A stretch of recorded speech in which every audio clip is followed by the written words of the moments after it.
Telugu digital media network లో political కేటగిరీలో number 1 కేవలం 72 గంటల్లో 1,50,00,000 వ్యూస్ పైగా పాపులర్ టీవీ నెట్వర్క్. కొలెస్ట్రాల్ అనేది శరీరం కొత్త కణాలను తయారు చేయడానికి, హార్మోన్లను ఉత్పత్తి చేయడానికి అవసరం.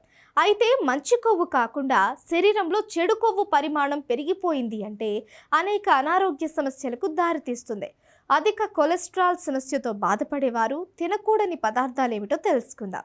అధిక కొలెస్ట్రాల్ రోగులు బాగా వేయించిన, బాగా కాల్చిన ఆహార పదార్థాలు తినరాదు. వెన్న, చీజ్ తింటే కొవ్వు స్థాయిలు పెరుగుతాయి. ప్రాసెస్ చేసిన మాంసాలు దూరం పెట్టేయాలి. చక్కెర పానీయాలు తాగితే కొలెస్ట్రాల్ సమస్యలున్నవారు ఇబ్బందుల్లో పడతారు. వైట్ బ్రెడ్, పాస్తా వంటి వాటికి ఎంత దూరం పెడితే అంత మంచిది. శుద్ధి చేసిన కార్బోహైడ్రేట్లు, తెల్ల రొట్టె, పాస్తా వంటివి రక్తంలో చక్కెరను ఆకస్మికంగా పెంచుతాయి.